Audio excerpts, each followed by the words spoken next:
It's already recording. Oh, you are. recording. Okay. Yeah. All right. So I'll make sure folks get it. Okay, so I'm going to start. My name is Ellen Tremper. I'm the chair of the English department and a friend to many people on this call, and would be happy to be friends with the rest of you. The idea for this celebration of Poetry Month came to me because, as I just said, Anthony had sent me um, something he'd written about diversity and disability month. And I said, hey, it's also poetry month.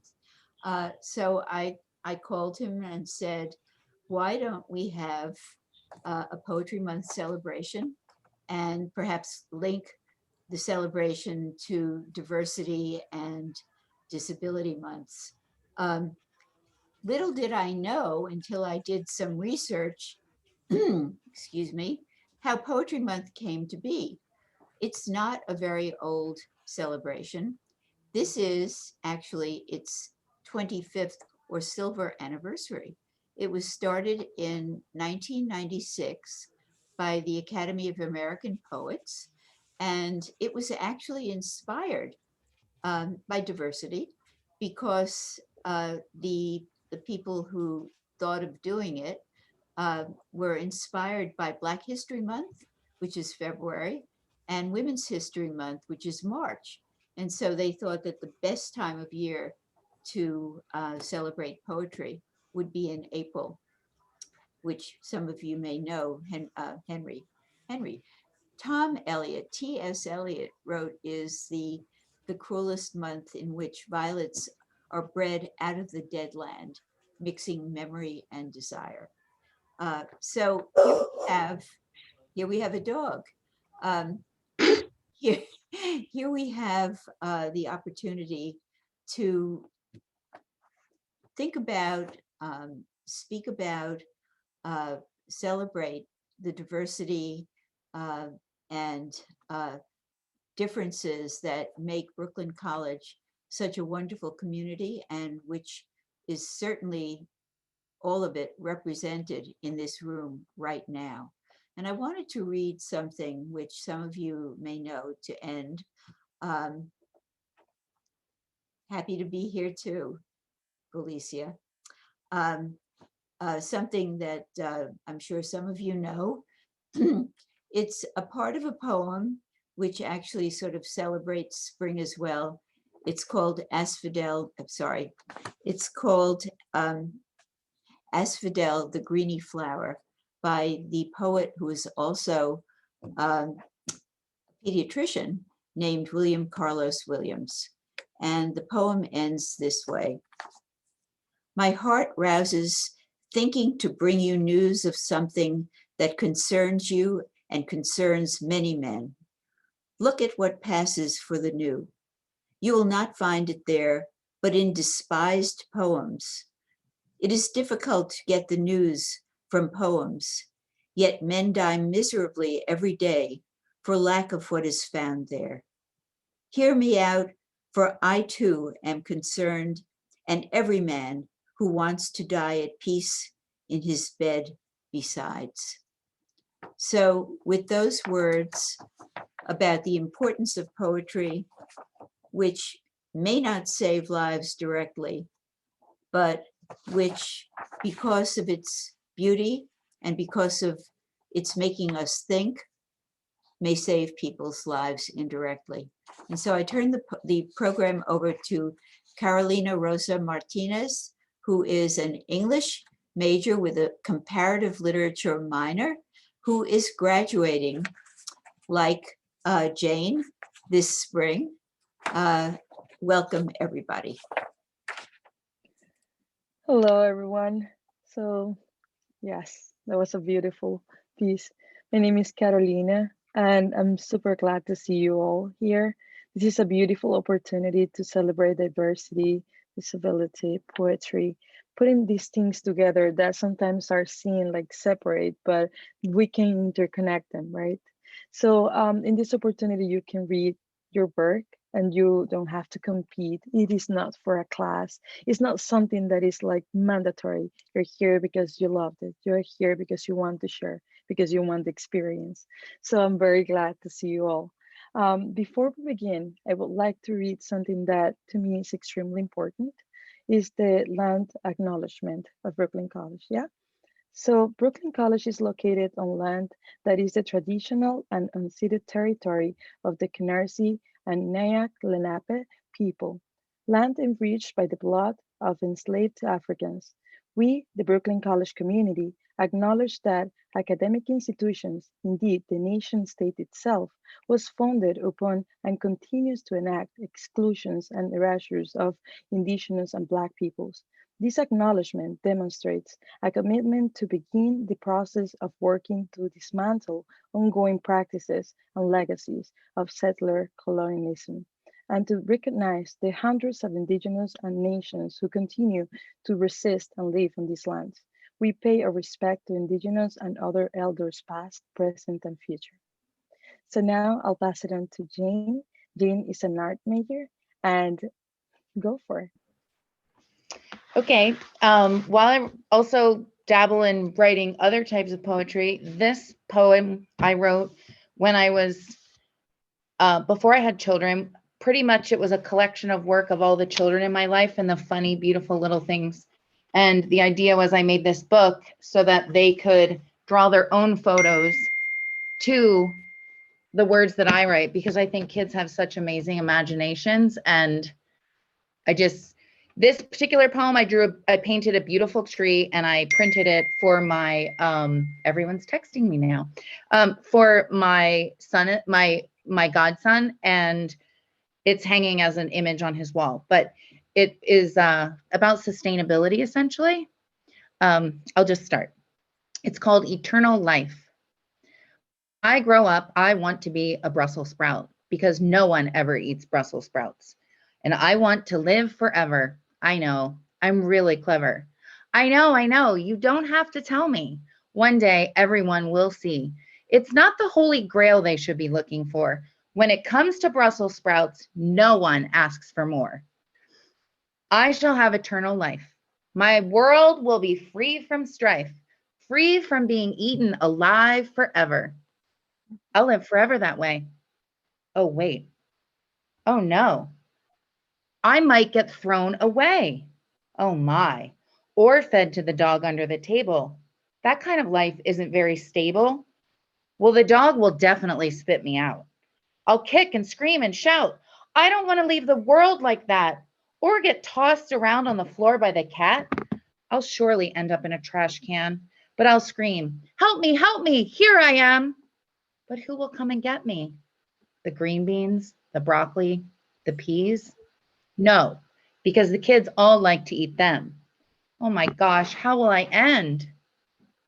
Okay, wait, I know where I'll go. I've seen the onion skins, the carrot tops, and the peels from the potatoes. They all get mixed in the pile in the corner of the yard. Oh, this will be great and not very hard. So I'll end up with all the other leftovers next to the trees, the wildflowers, and the clover. I'll be put back into the earth to grow trees. I've found eternal life, you see.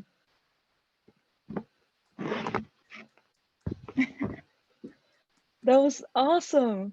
Awesome indeed. So, my dear audience, do you guys have any questions for Jane or comments that you would like to share? Sure. Do you like Brussels sprouts? I do now. I don't know if I did when I wrote that. I think I just kids, the stereotype of like, ew, because the bitter. How did you think of that as like a metaphor? Well, I think my family in Pennsylvania is predominantly Mennonite, and that culture is a very waste not, want not way. And you utilize everything that you possibly can. And I don't know, I'm a huge supporter in like not ever getting a straw and using your own water bottle and just the less impact on the earth as possible. So I don't know, it was just a way I wanted to sort of like bring awareness in a fun way to kids in my life and make it funny. It was funny though. I couldn't stop laughing when you were reading. That was great. All right, so we'll move on. Now we have Jonathan. He's a graduate student majoring in secondary education. Jonathan, go for it.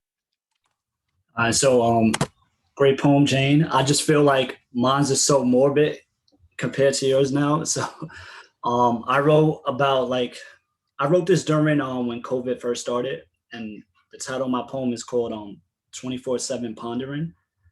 It's gonna be like 3 sections, like me in the middle of the night, me during the day, and then me in the afternoon. And these are like thoughts that were going through my head at that time. So just give me a second, I'm gonna pull it up. Am I clear? Like my voice, my levels are clear right now? Loud enough? You're good. Oh, yeah, I couldn't see the screen.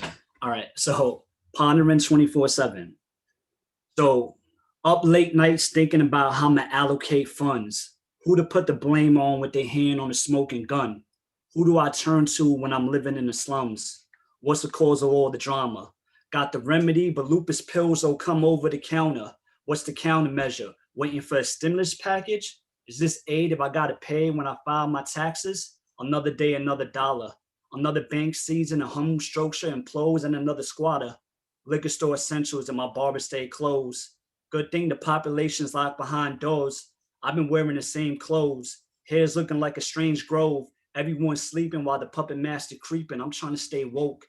Capture strange folds with my strobe. I'll take a stroll on a familiar path that's turned to a strange road.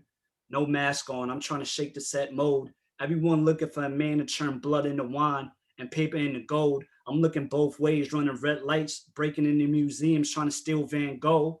I'm feeling it strange, like, is this what the current state really gonna be, man? Feeling like it's time for me to succeed and be a free man. I wanna head up north, but is my ass gonna freeze, man? On second thought, anything's better than being quarantined, man. I'ma load up my Harley, toss my daughter, mom, brothers, dogs, girlfriend, and TV on the back. I can't forget my jack, trying to keep my balance while I'm riding up these tracks. But I only got 4.5 gallons. That's about 100 miles till I need gas. And my iPhone always crashes when I need maps. Thoughts like this running through my head, like, what's the next move? Heard a briefing that the greatest minds about to assemble.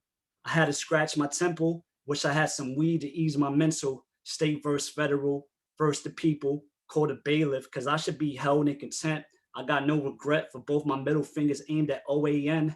Can someone confess, attest, tell us how to read these lab tests, or we just lab mice?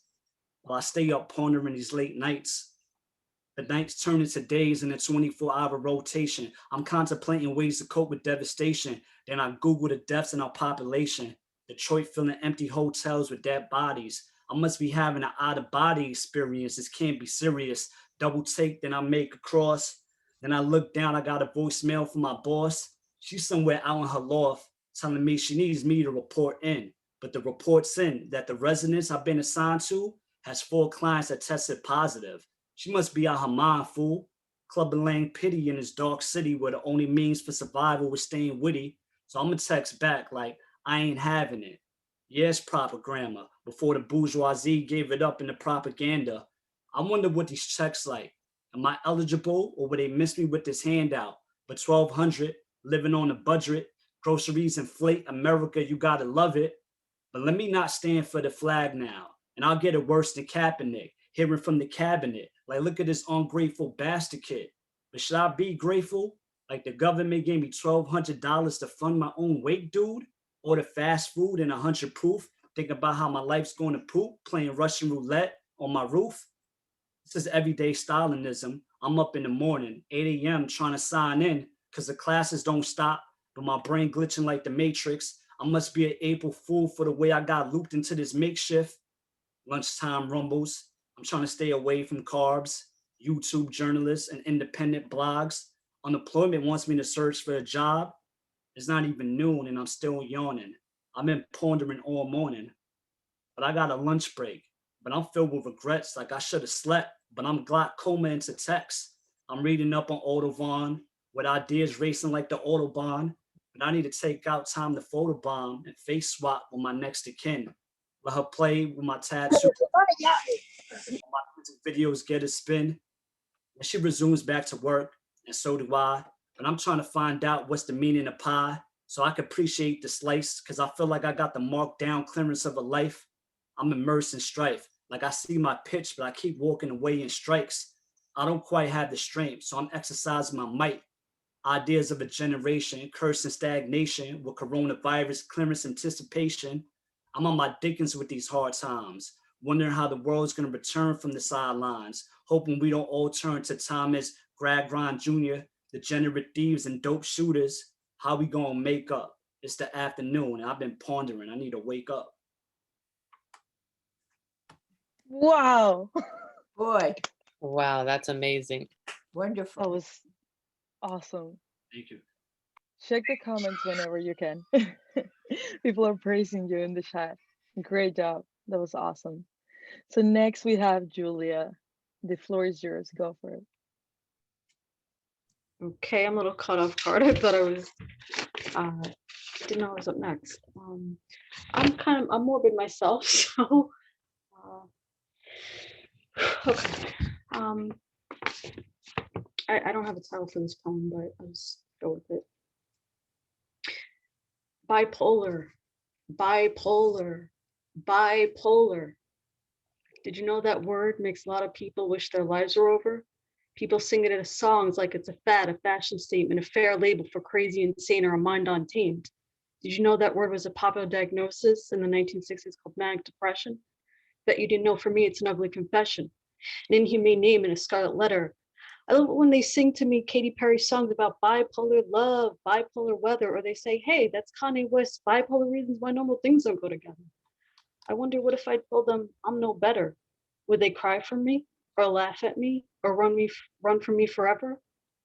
One time in my life that won't be ever, I wish I could break from this abnormal verbal tether. I wish that mental illness was a word I could sever, but doctors and comedians and best friends tell me with their pills and their jokes and their lies about love, we don't think you're crazy. You're normal. You're just bipolar.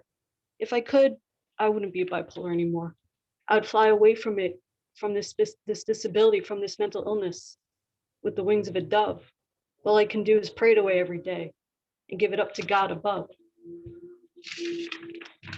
And I got the second one going on. The name of this one is literally Untitled. I'm quite tired of catwalking across the coffin hinges of despair. I'd rather cast off this weight, this multicolored cross I've been made to bear. I'm not a fighter or a woman warrior smeared in pink and tattered ribbons. I hate giraffes, and I don't embrace battle wounds ripped across rock-hard ribcage. Fuck the Achilles drama, him and both his heels. But I can see my heart beating out of my chest. Quite the Greek tragedy, I must confess. Who knew estrogen could kill like feminine poison? Don't cry over spilled milk or double mastectomies 5 days after your 30th birthday, mirrors say, but I still do. The hell is life but a Grim Reaper tango at the end of the day? It makes it a lot harder to dip when your body decides to hemlock you. Shit, if I die, the first thing I'll do is ask Socrates, so what was Victoria's Secret anyway? That's that. That was very deep though. So do you guys would like to share some comments, or do you have any questions for Jonathan and for Julia?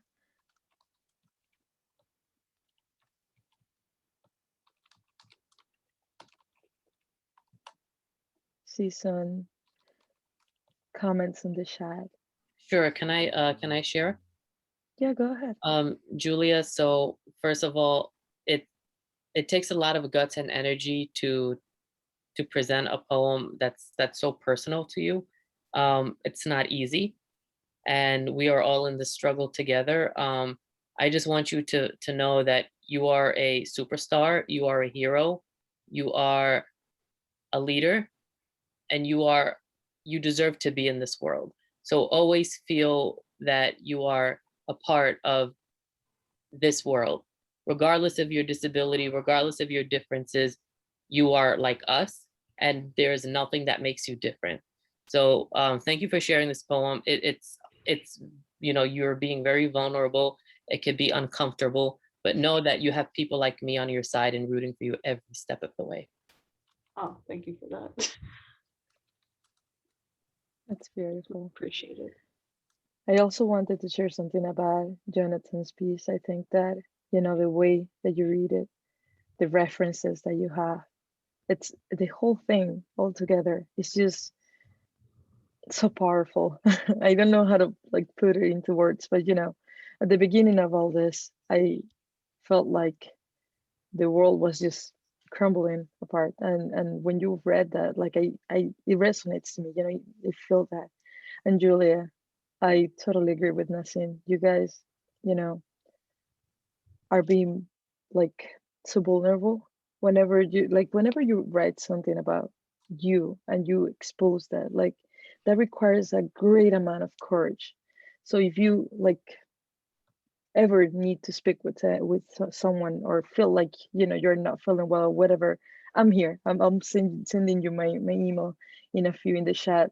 Like just keep on going because you're giving a voice to so many people that are not able to do it. So please just keep it up. Okay, that's really awesome. So now, Jana, please take it away. She is junior double major in psychology and English and a friend of mine. Go Hi for it. everyone. That was really beautiful. Actually close to crying. My piece is called Charcoal. It's actually also I'm an intern at the English department, so we like a little plug-in for the Junction Journal, so you guys can find a lot of wonderful pieces over there. Okay. Person of color, I send my salutations. Leader of my pack, member of my clan. My brother is black, my sister covered. Person of color, I send my salam. Espionage in the White Castle, my skin deemed darker than charcoal, pennies littering the streets, dossiers printed, hidden for their goal. The privilege I see, it reeks skin deep, walking the streets, skin pristine, no one even taking a peek. Person of color, I am of you and you are of me. Bronzed and charred, our beauty emanates to every degree. The ionic bonds I see are corrupt and overweight. They have created a state and mandated the escape. Person of color, I urge you, don't hate. They don't understand our very innate. Diversify to recover, band together to one another. O person of color, I am of you and you are of me. They must not shade us and make us the same. I too stand as a person of color, and I shall not allow them to steal our name or our rightful claim. Thank you.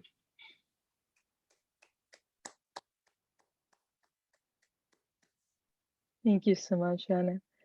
Guys, would you like to comment or have a question for Jana? Go for it.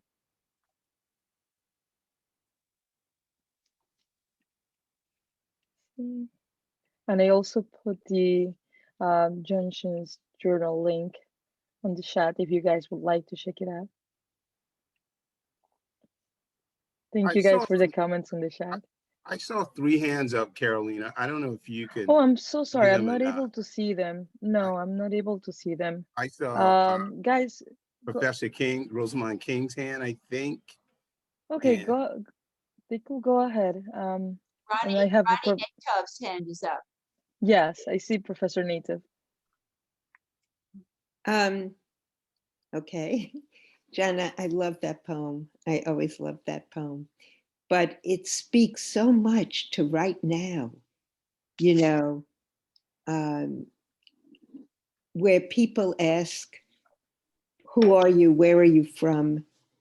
That's a good question. But I feel like wherever, however, we're part of each other. We're part of each other. So thanks, Jana. Thank you so much.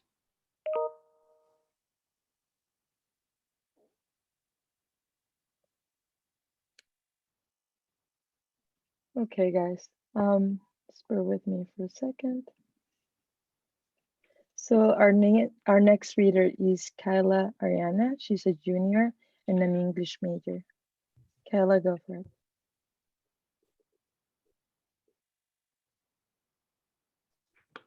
Hi, I don't know if you can you hear me?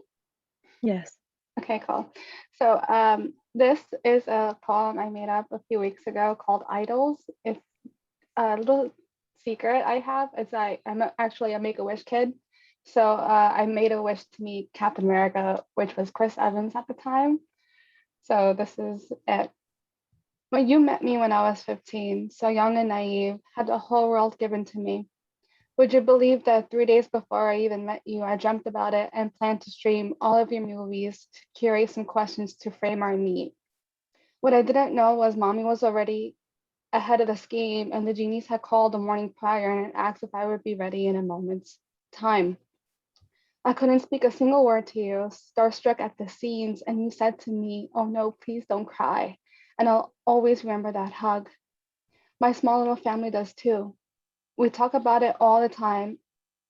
Although in that very moment, I knew that I felt alive even though I wanted to die.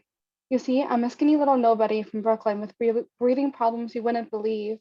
My sister, Tony, always holding me up with you, pushing me towards my dreams. Not too long after, I gained a companion, my best friend and right-hand man, just like you had, well, until he lost his left arm. And when Infinity War came out, I said to them, if Steve doesn't make it, I'm going to give up and breathe easy. As sick as I was, and it was badly, my sister gripped my hand and there were so many tears, and she told me, "You're not allowed to give up this fight. He lives to the next movie, Steve." So I had to get better. A year later, it was my first year of college. I had Bucky beside me, hand in hand, crying because we all were on screen reunited. A few scares, but with nothing to be concerned with until the last snap. Steve lost his Tony, and we both clenched our fists as our hearts sank to our stomachs. And that's how I would have felt if they lost me. So next time I see you both, please excuse me. I'd like to actually introduce myself and speak to you once more.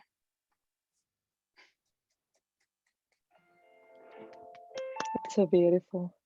So beautiful. Thank you so much, Kyla. Did you guys have any comments or a question for Kyla? Sure, what was it like meeting Captain America? It was amazing. It really was amazing. It's cool. Yeah, that's pretty cool. Okay, so let's move on. The next one will be Shada, a junior student at Brooklyn College. Shada, go for it.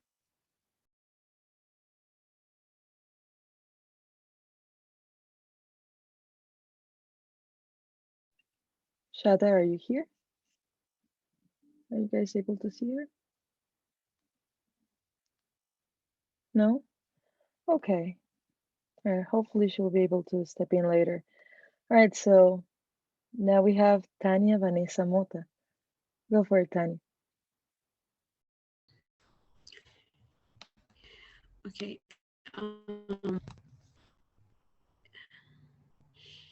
So this poem was written in honor of my mother who passed away during COVID. And I feel that I owe it to her to read it aloud. Give me 1 second.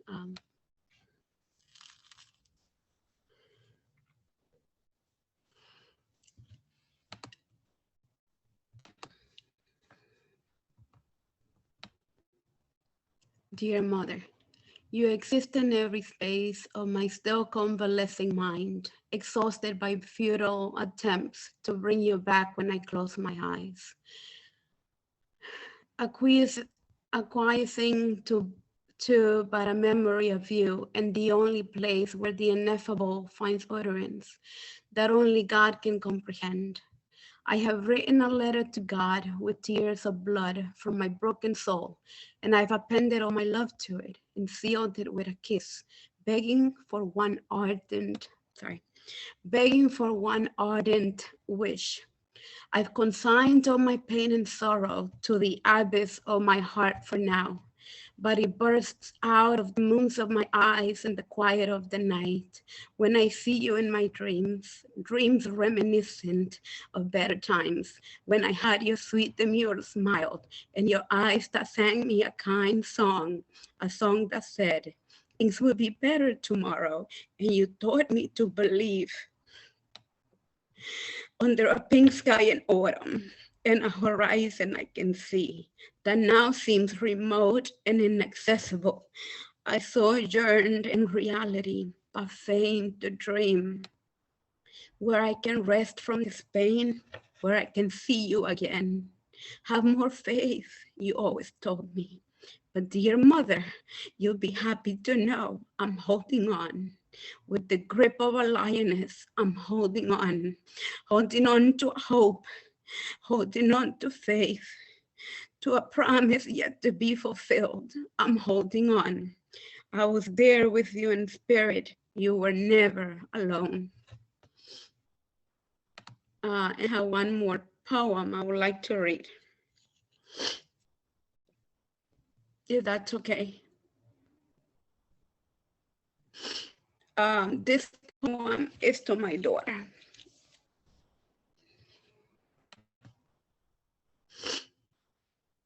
Dear daughter, no dream conceived under the sun is a castle in the sky. But keep in mind, every cloud has a silver lining. If things don't seem so bright, remember, it is always darkest before the dawn. A wise man once said, don't go chasing after the wind. Invest on your mind and do what is right, and you'll be the richest woman alive. But can't forget, the very center of your heart is where life begins, the most beautiful place on earth, a Persian poet once said. Cultivate its terrain. Don't go chasing waterfalls. God gave us the gift of life. It is up to us to give ourselves the gift of living well, Voltaire proclaimed. Life is not predetermined. Faith is sheer folly. Luck does not exist. Don't judge others. They are mirrors to your soul.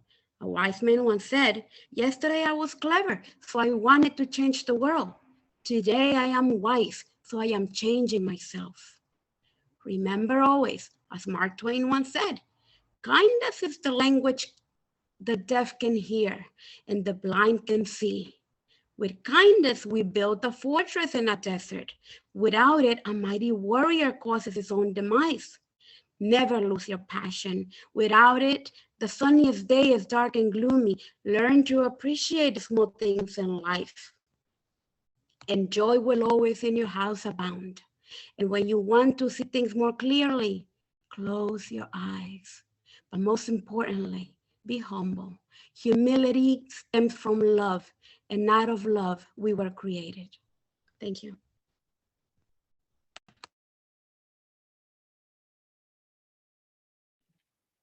Wow, Tania, that's incredible. Um, the audience, would you guys like to comment or have any questions for Tania?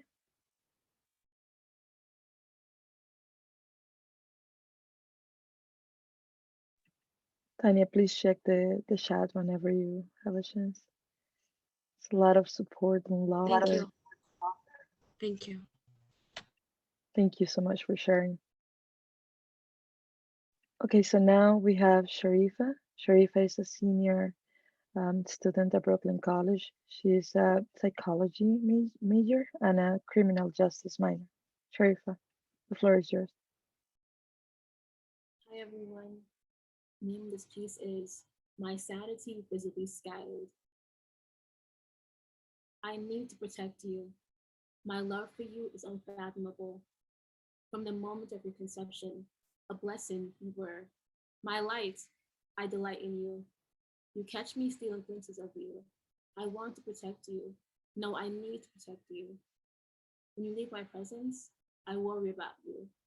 Will you make it home alive? Will I ever get to see you again? Oh God, please protect them. I turn on the news, another shooting, gone like they never existed.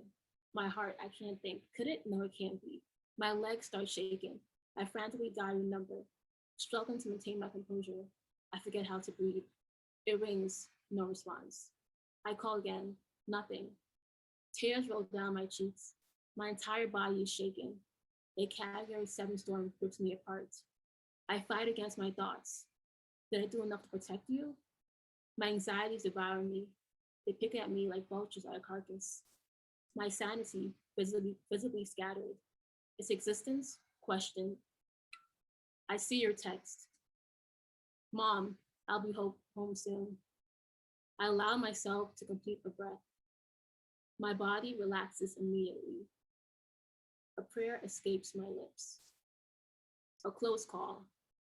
But I've done all I can. When I've done all I can. Have I done all I can?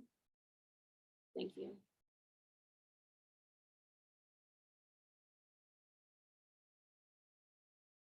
Any comments or questions for Sharifah?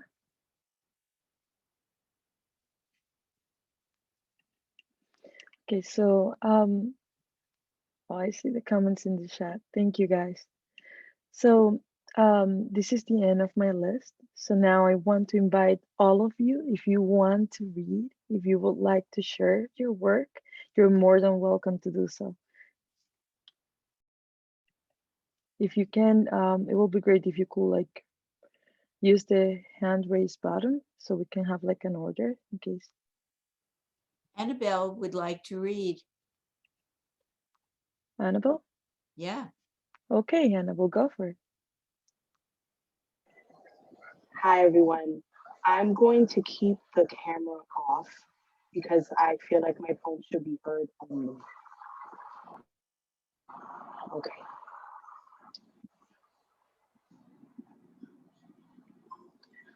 The name of this poem is called Sunset Crust. Sadness caved into these racial streets. Uniforms of white came to awaken. No one knew that breaking bread would shake the sun. Scavenger hunts in Mississippi, ebbing evenings where the wind stood still. Together was the cotton mill that separated us in two stills. Color is what defined this town. Rich or poor didn't matter somehow. Us was a word that turned gray, black, and blue. Suffering is all we knew. Together we shall come until birth can bring everyone anew. And I have one more. This one is called Adolescence. We hid under tables, behind curtains, in the attic, under beds. When it was my turn, I counted. She hid. I never knew where she was, but every time I found her, it was her shadow that gave away the aromas of her skin. My childhood, my first girl as a friend. As we chased one another in the woods, trying to capture the essence of the wind, taking us to the branches of the ground's bed. She stuck her feet in the pond. The water glistened, flickered, sped up while the rocks' ripples led us into the landscape of our found love, innocence. We ran faster than ever before, our dwindled souls, the vastness of our magnetic jubilance. As I pushed her on the tire swing that had high reaches of rope on a heavy branch of a tree. Leaves cascaded from the heaviness of the exceeded volume of playfulness. She and I in our adolescence. We grabbed each other's hands and made circular motions that made the earth rotate faster than on its axis. How much fun it is to have a friend that can make this undreamt of. We fell, we laughed, we escaped to another universe that made everything a forever land. She is mine and I am hers. Mary in my backyard that caved into the blooms of the flowers that we laid in. The clouds shaped into different forms of her fate. Oh, how nice it is to have her grace. That's it. Thanks so much, Annabelle. It's really good. Okay, do you guys have any comments or have a question for Annabelle? All right, so next we'll have Bean. Take it away.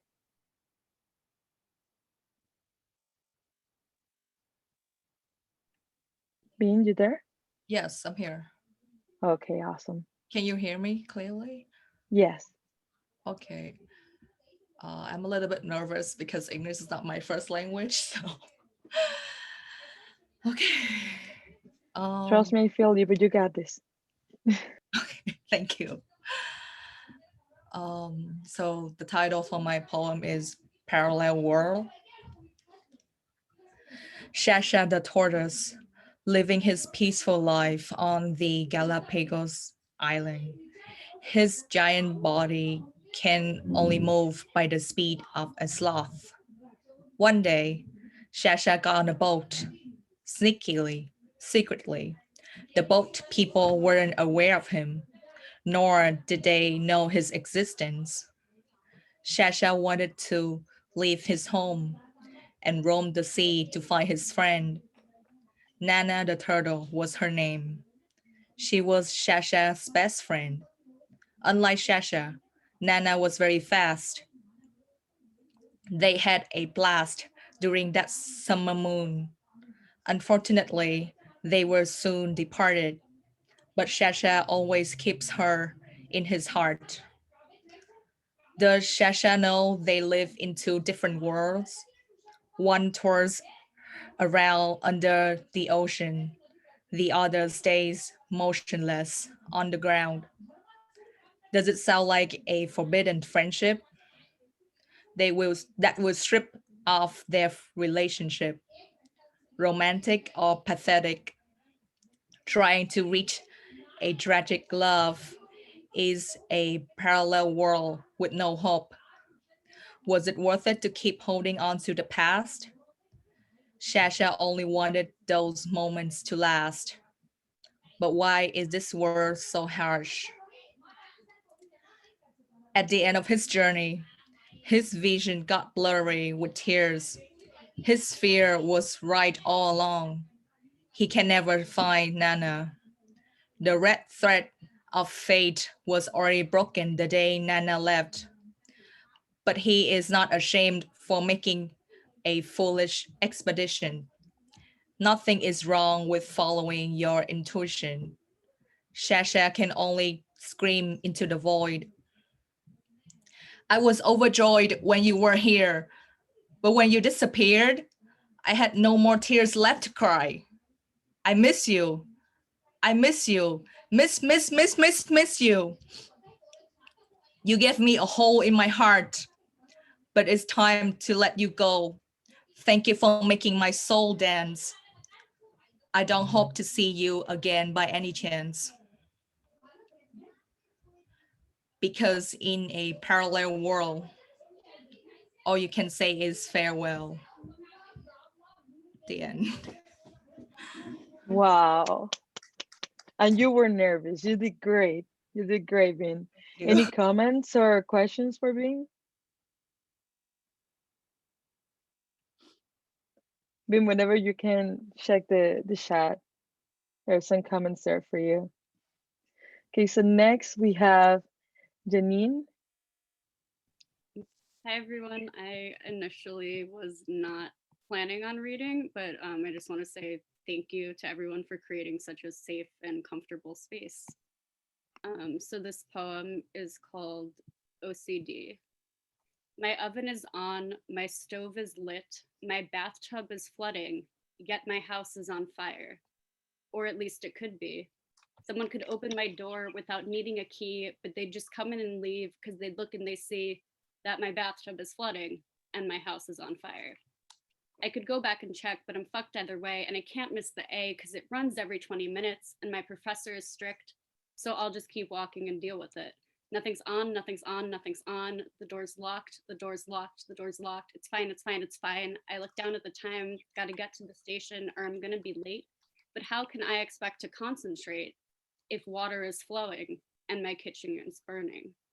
I know nothing's wrong because I made my list. I checked it thrice. 2 isn't enough and 4 isn't right. 3 is just the magic number and it always has been. Oven's off, stove is off, faucet's off. I checked it again and again once more so I could grab my things and walk out the door and lock it and check that 3 times. I know I should see all this rationally, but the numbers have just become a part of me. And I guess that's okay if they keep my house from igniting and my bathtub from sinking. But sometimes I wish this would just stop so I could do things once and start my day without thinking.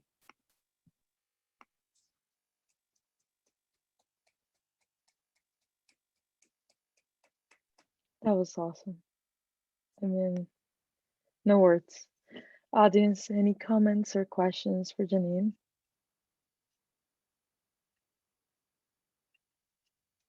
Okay, so next we have Jeffrey.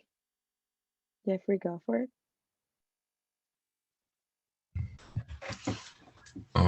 Just start by saying hello and thank y'all for sharing. Like, I really appreciate Tania, thank you for, I'm sorry, let me make sure I'm saying your name right. Oh, Tania, I really appreciate you sharing about your mother and your daughter. That takes a lot of bravery, a lot of strength, and I mean, I appreciate all y'all for just creating just such a safe space. You know, there's no such thing as a safe space, but it's how we maintain. So I appreciate that. All right, so let me start. I was gonna share something else, but it's a lot of pain, so I kind of thought I'd share this one instead. The name of this piece is called Our Portrait of Pain. So our portrait of pain, the understanding that we're all the same, and that's from our ability to experience pain of different strains, happy pains, bad pains, growing pains. At birth, everything newly introduced to us was a pain we endured at first. That's why we cried after our first breath of the world, a world where our friend, enemy, and teacher are the pain we attain along the way. We live through the pains and reaffirm our story from our window pane, a state of clarity that is recognized to be as such in the rear view, a portrait of ourselves, where our pain, our strokes of paint against the canvas we fall back to in times of confusion. Hindsight is always 20/20. In our moments that lack understanding, we find better understanding within the skin we live in, from our portrait of pain. So that's one.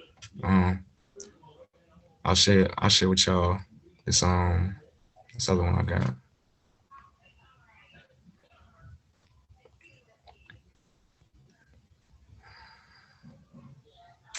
All right.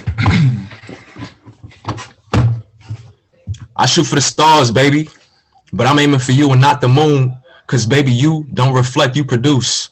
This feeling inside me that breaks down anything misconstrued into a teaspoon of emotion I consume and soon transmute. And with you, I go through and through and through. And though it's only been 10 months, it proves true that you are the sun's ray of love in human form, and I do believe your initial plan was to come through and seduce, since you be the type you want your cake and eat it too. But that night showed us something I'd say was beyond natural. Not to minimize, but to rewind and refine, because shit, we had to. Had me feeling like in a past life, you was my past boo. I don't believe in love at first sight, but the first night we vibed, I asked you.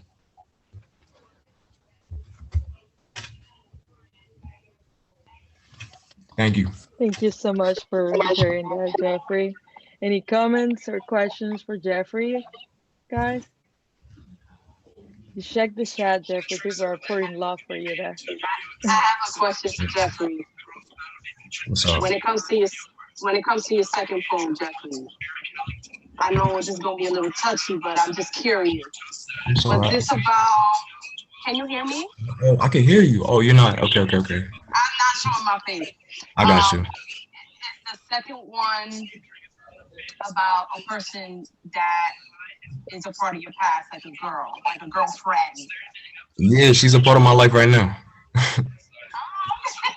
Right. I'm just curious. I was just curious. Okay. All right. Well, thank you for answering. No doubt. Okay. Anyone else would like to read? Come on, guys. If the stage is open, the mic is yours. So take it. See, you have Tania.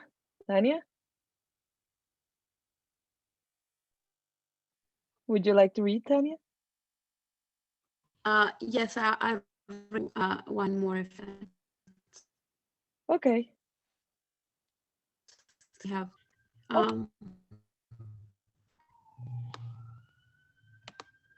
Searching. In the depths of time, of space, of decades long lingering words. I'm sorry for background noise.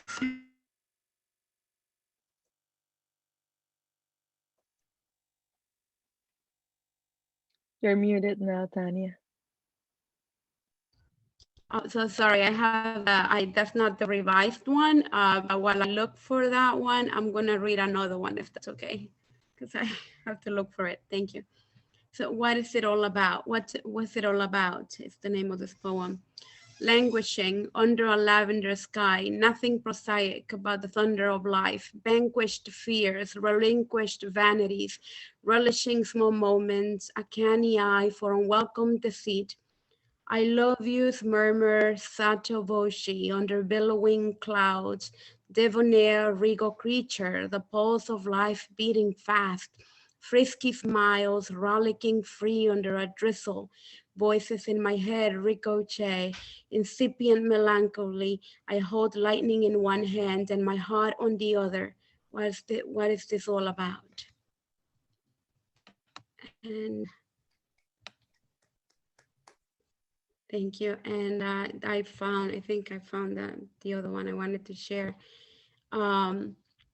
Ignorance. But then I changed the title to Searching, still in the works. In the depths of time, of space, of decades long lingering words, of bitter phrases that still sting my soul, in the depth of my stupor, between the soft light of twilight and the iridescence of my thoughts, I search. In the melancholy of misanthropic minds and in between the lines of your rampant utterances, I learn to read that like poisoned arrows aim to kill in your brazen attempt to kill the will, but my dignity I will not cede. I search. I search inside the conscious awareness of everything I once knew and the seemingly forgotten things of olden times that whimper in my subconscious mind, that creep out and fade away into dreams of things too true and untrue. I search inside my predilections and aversions, fleeting thoughts and proclamations. I search for that kind word that I longed for, that lurked but never approached. I searched in all that I didn't know, in all that I knew then, that my world was huge yet minute. That toads spoke and danced to my song, that turtles saved my secrets and smiled, that the sparkle of the sea were the jewels of kings, a gift to me. I heard them, I did. I search for truth. Ignorance is bliss, they say, to idealize and idolize the past, to romanticize our ignorance. We pay it at a high cost. Yet, ignorance is bliss, they say, even when it pierces the spirit, even when it makes the soul bleed, because it promises lies. It eclipses truth, but you rather believe ignorance is bliss. I search for truth, for to live in a lie is a sacrilege to life itself. That was Thank you. awesome, Tania. Thank you so much for sharing. Any comments or questions for Tania? Okay, check the love in the chat.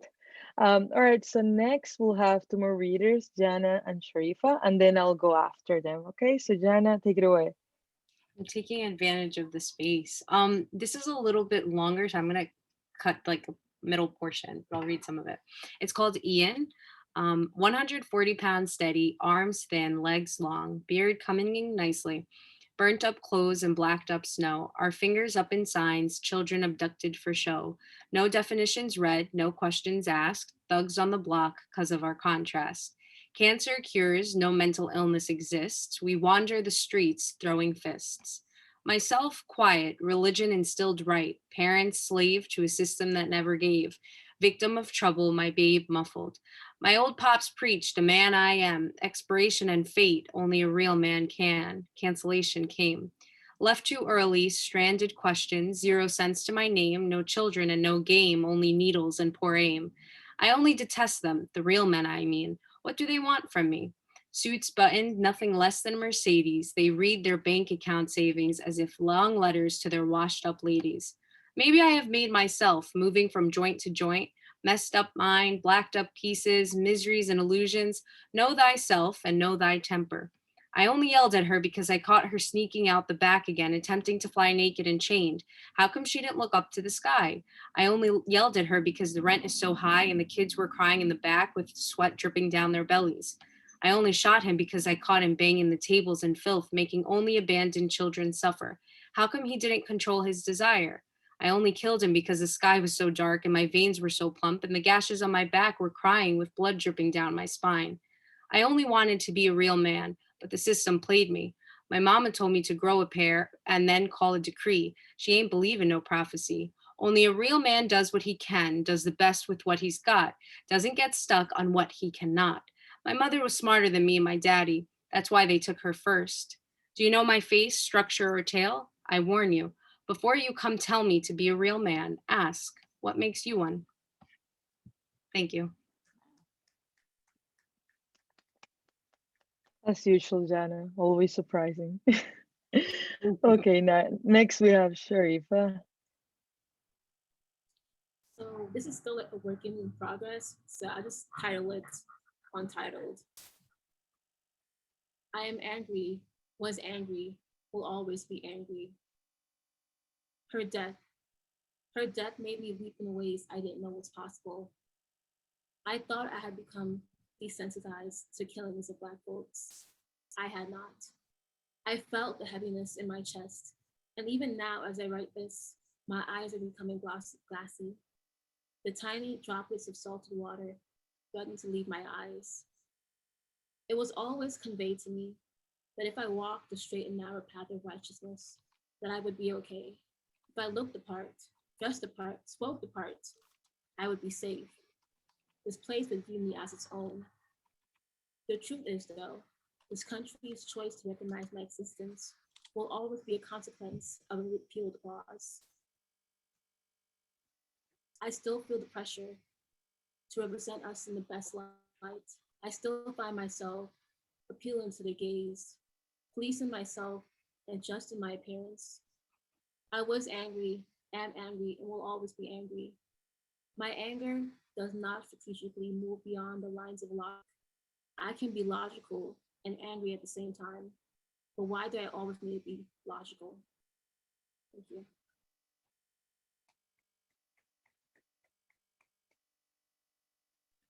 Thanks so much for sharing, Sharifah. Any comments for Jana and Sharifah? Okay, so we will have Annabelle next.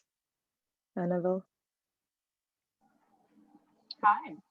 Okay, so this one is called, sorry, I have to pull it up. Pull Me In. He carried the bones for me, my Maldu pain, my mellifluous taunt, my agony to the core. Why do you hide beneath the coconut trees in the middle of a storm?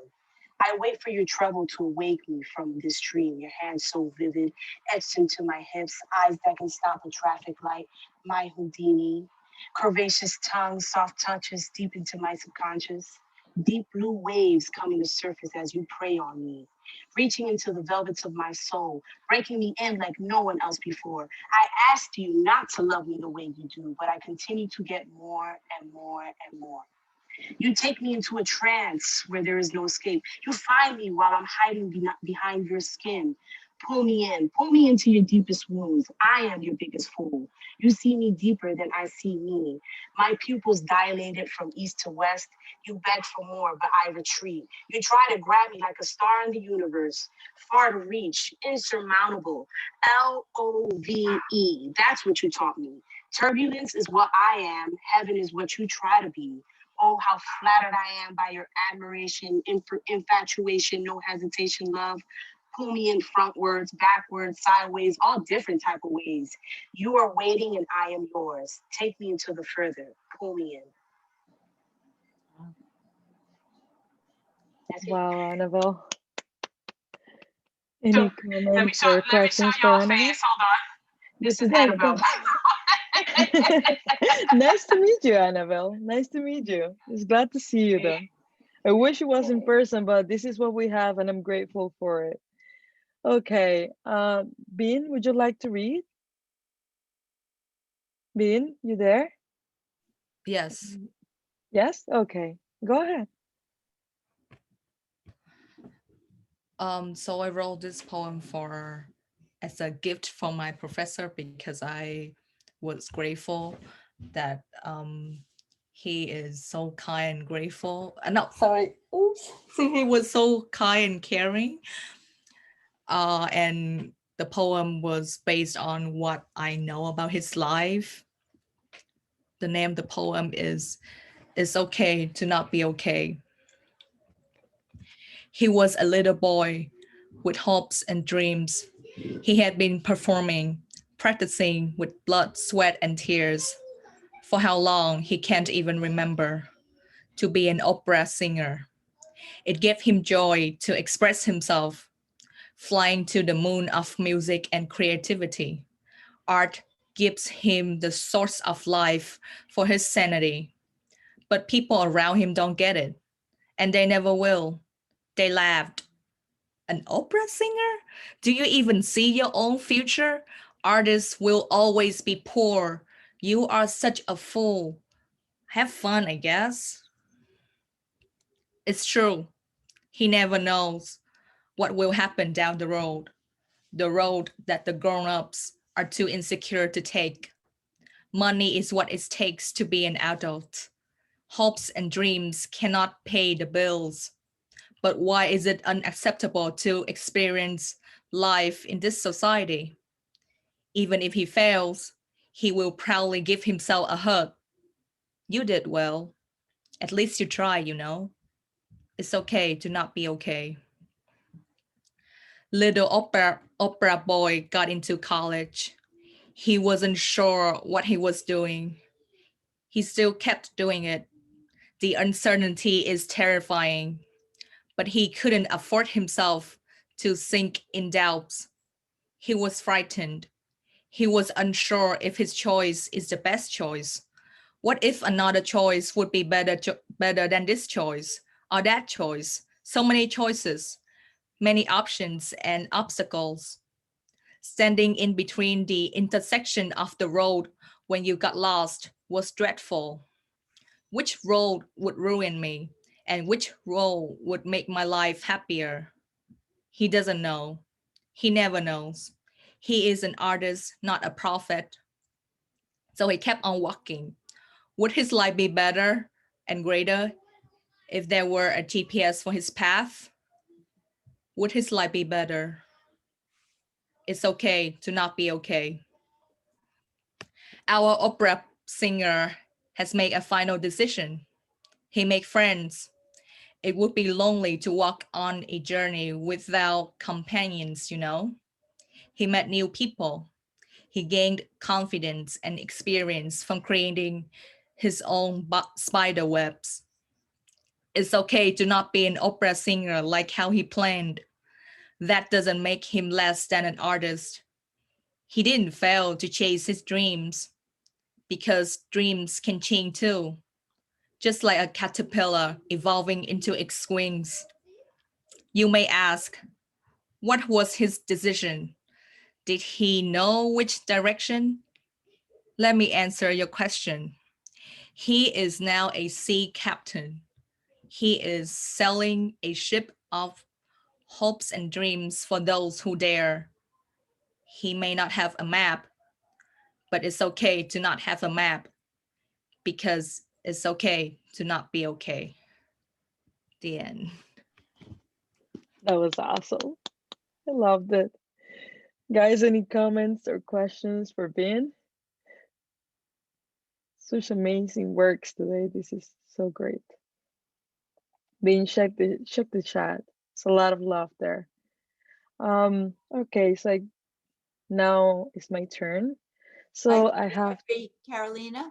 I think Jeff wanted to read one more. Is that right, Jeff? No, I think the hand was there since he read. Jeffrey, would you like to read? My bad. I didn't realize my hand was still. I didn't know like you had to lower it. My bad. I could read though. I don't know. I'm in the spirit right now. Y'all got me feeling with it. All right, I got one.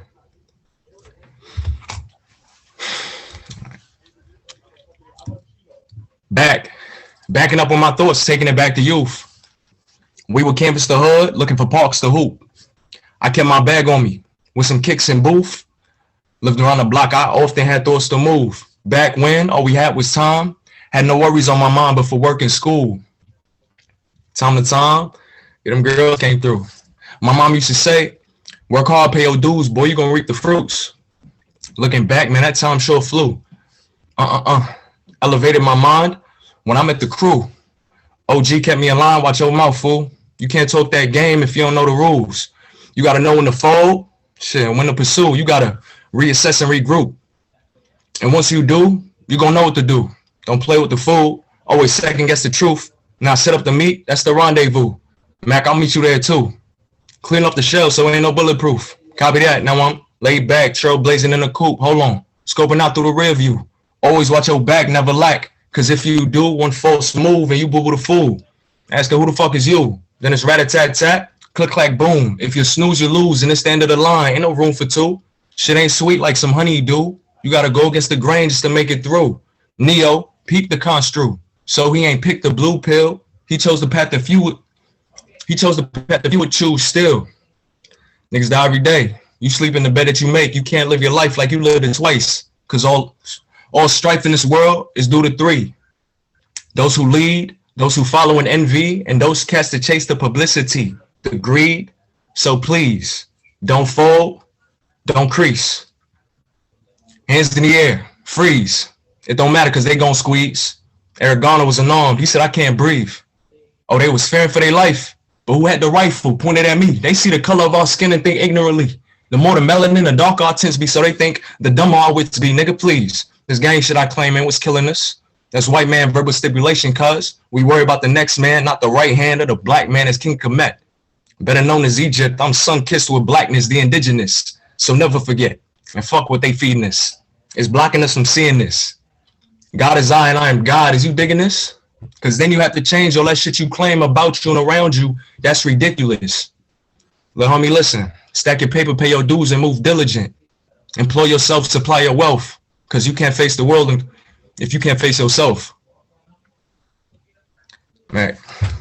Yeah, that's that. Oh, I'm glad that you read again. Thank you so much for sharing that. No doubt. Hey, guys, do you happen to have any questions for Jeffrey or comments?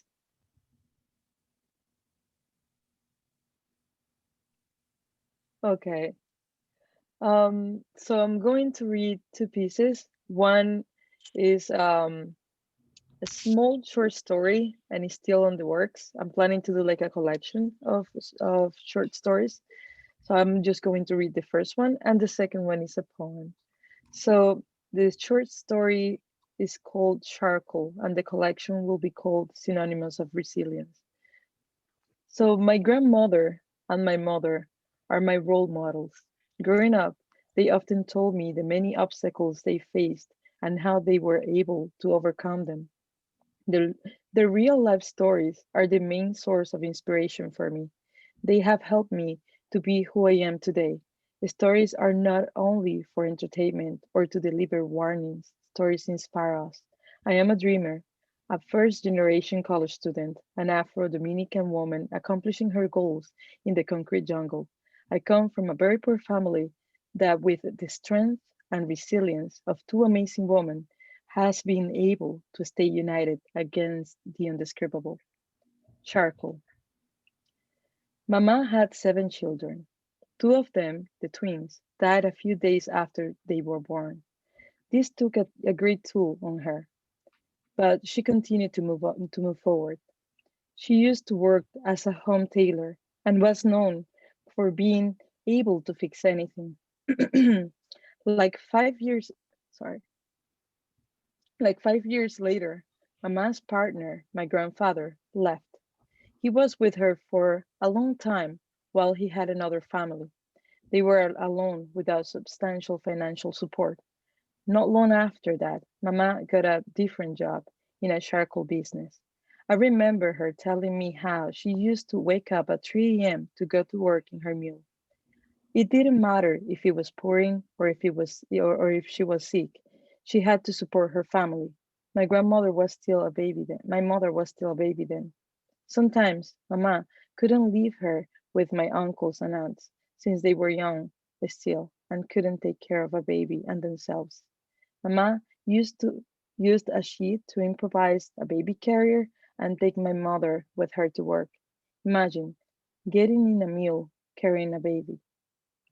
Mama did all she could to always provide for her children with nourishment of their stomachs, the minds, and the souls. Ma always was thrifty and intelligent with the household expenses. She used to grow vegetables in the backyard of the house and use the eggs that the hens produced. Also, her boss used to give her the charcoal that was left in the business. Mama was clever and hardworking and a hardworking woman that accepted the help but always tried to find a way to pay back. Sometimes she stayed to work extra hours selling charcoal and cleaning the business. She told me that charcoal will never leave her fingernails, no matter how much she cleaned them. Charcoal becomes your body's ink, she used to say, because when she was working, her sweat was black. She used to get terrible back pains for always bending down to collect tree branches or moving the charcoal in the oven. Despite this, she continued to work there because, at the moment, it was the only thing for her to do. Okay, so now I'm going to read the poem.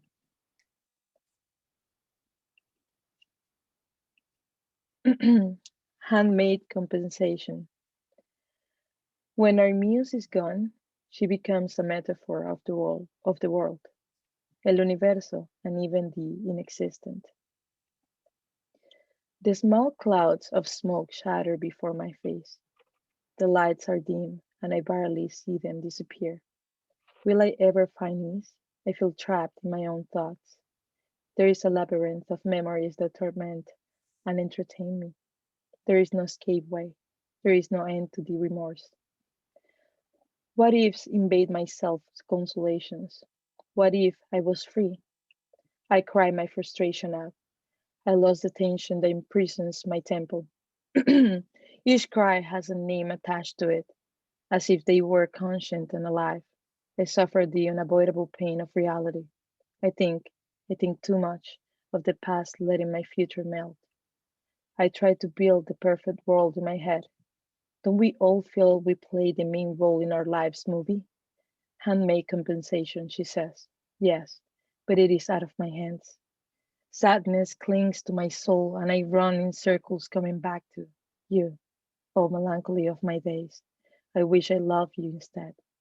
Sun rays pierce my darkness, my smoke clouds. The dim lights of the room seemed so natural to me. I taste the blood in my mouth and the burning passion consuming myself like time consumes our existence. The severe coldness of my thought releases in its fog my soreness. El concierto de Aranjuez plays for the second time. My tears run down my cheeks. I can stop them this time. I am not heartless, you see? I am here. I am present. I am happy even during this gloomy discourse. My cigarette is a witness. You, my beloved friend, are a reason. She says I hold you, but I am in an endless fall. Gravity vanishes when I am imprisoned in hopelessness and hope. The universe within my head is healing. I am burning my open wounds with my ashes. Maybe it's true that we cannot save who doesn't want to be saved. She holds my hand, but I let it go and I fall in the infinite void of the abyss. Dear, this is the cure to my emptiness, to my controversial being. We hug death by ourselves. We kiss the poison and swallow it. We, my dear, we're never supposed to die. But now we waste our breath fighting for a life that is destined to fade away. Handmade compensation, she says. She says, it is. Indeed, it is. Okay, that's it.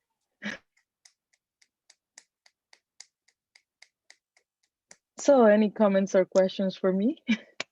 That was just really beautiful. Thank you.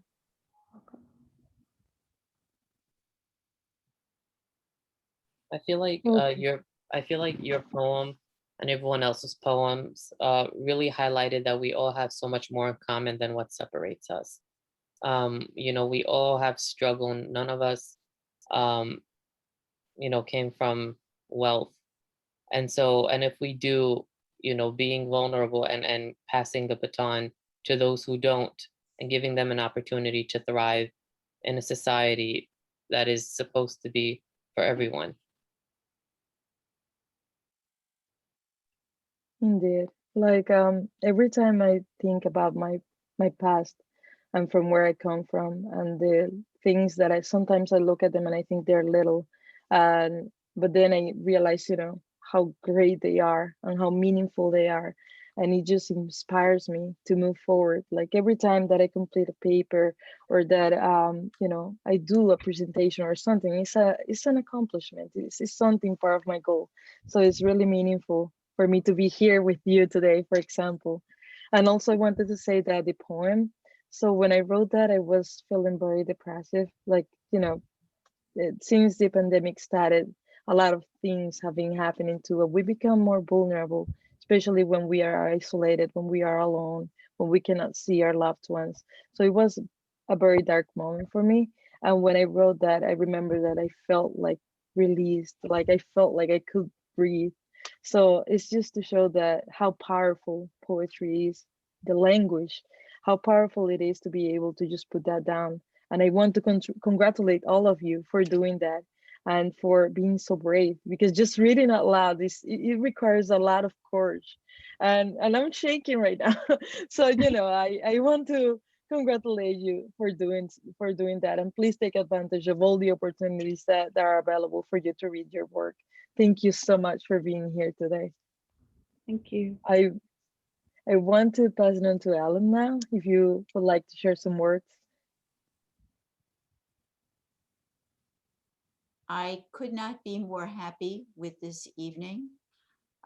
It was everything that I hoped it would be. It was diversity, it was pain, it was joy, it was sharing.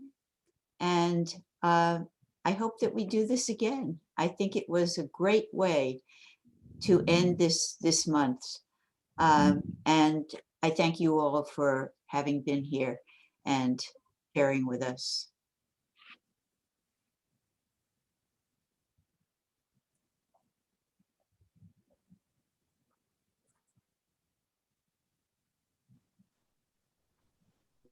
Thank you, Carolina.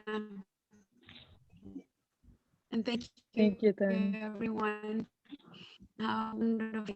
It was really nice. I really enjoyed sharing this space with you, and thank you so much. Bye, Tania. Thank you. Goodbye, everyone. Bye, guys. Thank you, Carolina. Beautiful evening. Thank you, Carolina. Thank you. Thank you. Thank you, Carolina. Thank you, Thank Ellen. you. Thank you, Thank you, Ronnie. Jeffrey. Bye-bye.